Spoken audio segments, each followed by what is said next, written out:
আছে? আর তোমরা খুব খুব সাবধানে থেকো। তোমাদের বলেছিলাম যতটুকুন পারবো ব্লগটা আগে দেখাবার চেষ্টা করব।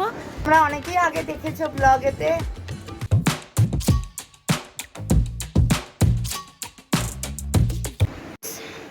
এবার এসে গেছি আমি ওপরেরটা তোমাদের দেখে দিই। এটা হচ্ছে ঠাকুরঘর।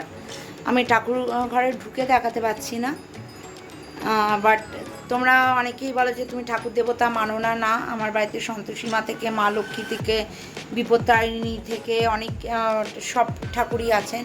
তো আমি টাচ করতে পারছি না যেহেতু কালো সুস চলছে, দূর থেকে তোমাদের দেখাচ্ছি ঠাকুরঘরটা। আর এবার চলে আসছি ছাদেতে।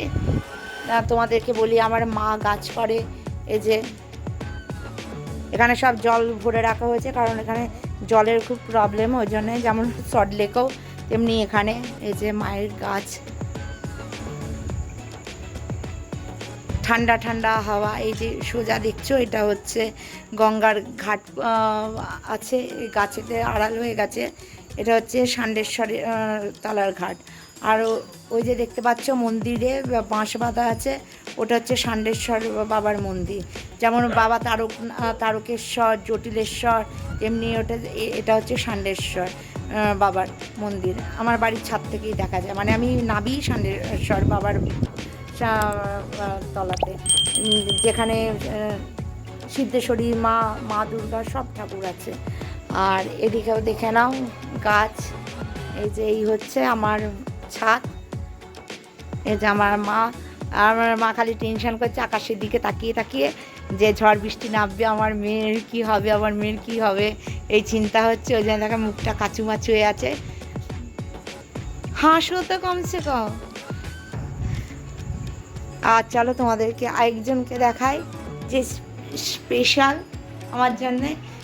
এই হচ্ছে সোনা, আমার পাখি, টিয়া পাখি। আমি বিয়ে হয়েছে লেগেছি, কিন্তু আমার মা বাবা দেখাশোনা করে যাচ্ছে কন্টিনিউ, ভালো লাগার জন্য। এই হচ্ছে আমার মায়ের, মানে আমার বাপের বাড়ির রান্নাঘর। ঠিক আছে, তোমাদের সাথে সব কিছুই শেয়ার করলাম যতটুকুন পারলাম। তোমরা ব্লগটা আগে দেখতে থাকো। এখন বাজে 9:25 রাত্রির। অবভিয়াসলি রাত্রি, বলার কিছু নেই, কারণ পূজা বেরিয়েছে সন্ধ্যাবেলা, বিকেলবেলা, ইভিনিংয়েতে সল্টলেক থেকে। তো এবার চুঁচুড়ো থেকে রওনা দেওয়ার পালা হতে চলেছে। তার জন্যে সব প্রস্তুতি হয়ে গেছে অলরেডি। আমি বাড়ি থেকে রওনা দেবো। তো আমার মায়ের তো হেভি টেনশন, বাপি ভেতে ভেতে করছে, মা কতক্ষণে ভাবছে কতক্ষণে বাড়ি যাবে, কতক্ষণে বাড়ি গিয়ে পৌঁছাবে ঝড়ের জন্য। মুখটা আজকে গম্ভীর, আজকের ভিডিওটা এরকম গম্ভীর গম্ভীর থাকবে, হাসো।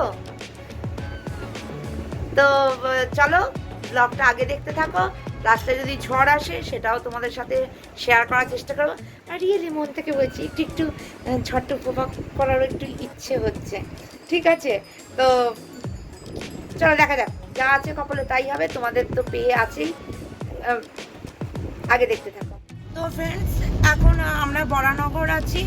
দেখতেই পাচ্ছ চুঁচুড়ো থেকে আমি বরানগর চলে এসেছি। বাট এখানে যখন টোল ট্যাক্স দিয়ে যখন দক্ষিণেশ্বর ঢুকেছি, তখনই বৃষ্টিটা জোরে পেতে শুরু হয়েছে। আর আগের থেকে হাওয়াটাও, মানে আগে অল্প অল্প হাওয়া দিচ্ছিল, বাট এখন একটু হাওয়ার বেগটা, গতিটা বেড়েছে।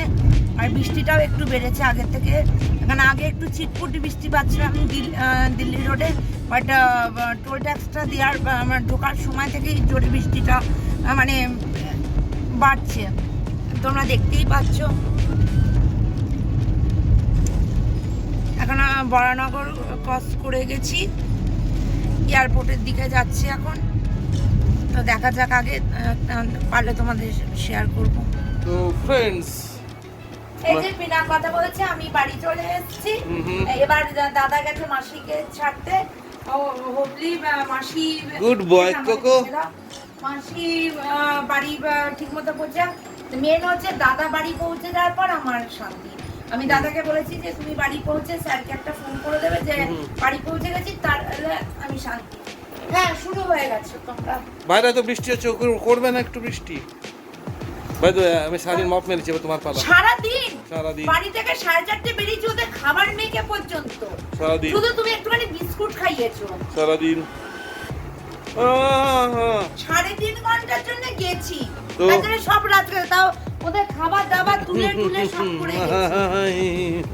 এইভাবে ছিল 9-16-তে এটা হচ্ছে 9-16, আমি 9-16 এটা করেছি। একে বলে ট্র্যাজেডি।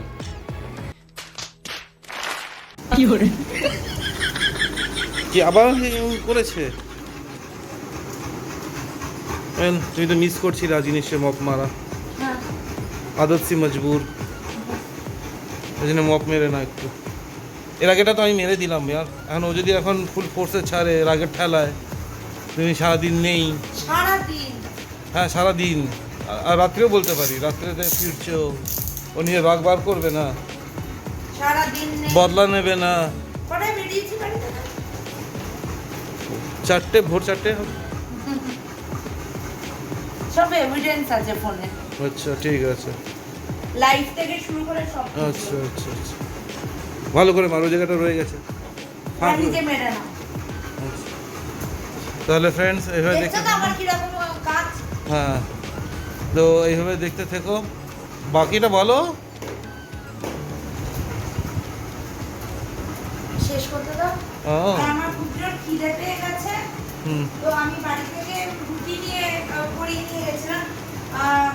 দিদি 2.5খানা রুটি করে দিয়েছিল, হুম। 1.5খানা রুটি বাড়িতেই খেয়ে গেছিলাম, কারণ লাস্ট অব্দি দাদা মানে ভেবেছিল আমি আজকে যাব না, ক্যান্সেল করবো, কিন্তু দেখেছে নিজে মুখে সেটা বলে হচ্ছে যে যখন দেখেছে আপনি বলছেন যে 4টে হলেও তুমি এসো আমি যাব, তখন জানি যে ম্যাডাম বেরোবে আর কোনো রকম কাজ করা যাবে না। তো দাদা সেফলি বাড়ি, মাসি পৌঁছে গেছে সেফলি বাড়ি, ফোনে কথায় গেছে, বা দাদা পৌঁছে গেলে ফোন করবে, তাহলে আমি নিশ্চিন্ত হয়ে যাই।